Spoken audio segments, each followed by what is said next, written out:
Hello friends, हमारे channel कमल commercial institute में आपका स्वागत है।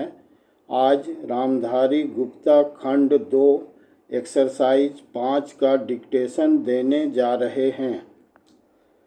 महोदय, बच्चों को जो ज्ञान प्राप्त हो वह अनुभव से प्राप्त हो, न कि केवल स्मरण शक्ति पर आश्रित रहकर रटाई द्वारा।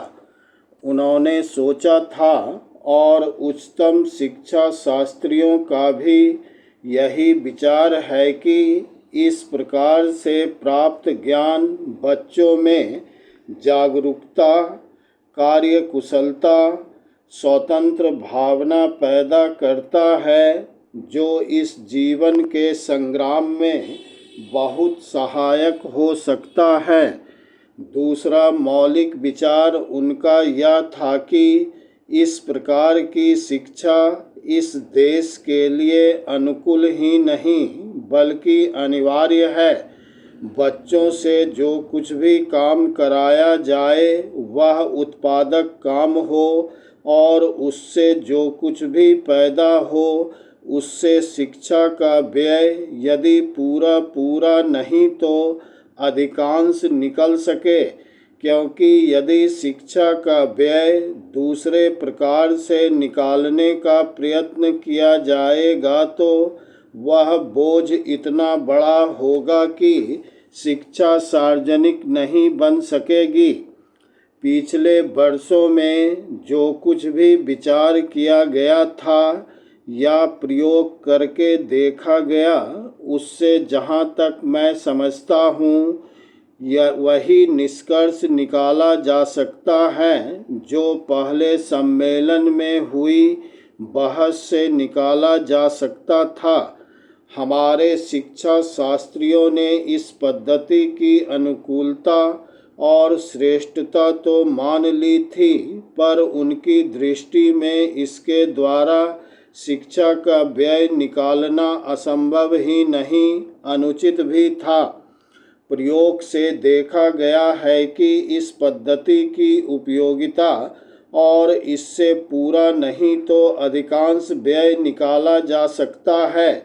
यह मैं प्राथमिक और माध्यमिक शिक्षा के संबंध में कह रहा हूँ। पैराचिन उच्च कोटि की शिक्षा के संबंध में अभी प्रयोग नहीं के बराबर हुआ है, इसलिए उसके संबंध में अभी कुछ भी कहना संभव नहीं है। इतना होते हुए भी हम देखते हैं कि इस पद्धति को उतना प्रोत्साहन नहीं मिला और न इसका उतना प्रचार ही हुआ जितना होना चाहिए था और जितना स्वराज्य प्राप्ति के बाद हम कर सकते थे।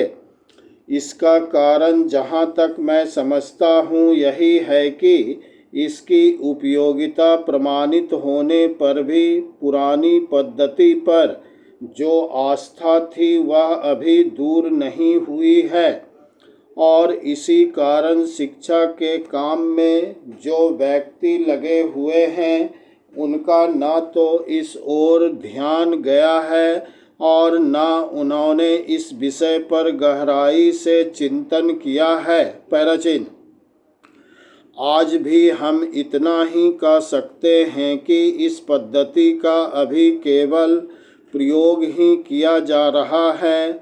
इसे राष्ट्रीय कार्यक्रम मानकर हमारी सरकार ने उसको चालू करने का निश्चय नहीं किया और क्रियात्मक रूप से कुछ करने की बात तो नहीं के बराबर ही है।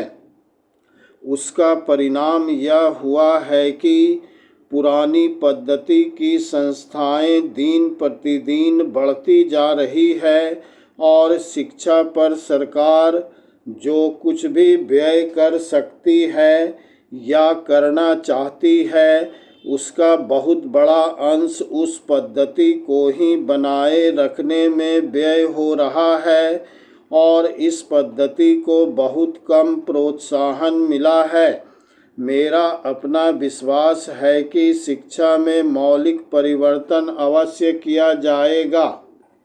फ्रेंड्स, हमारे इस वीडियो को आप लाइक और मेरे चैनल को सब्सक्राइब अवश्य कीजिएगा।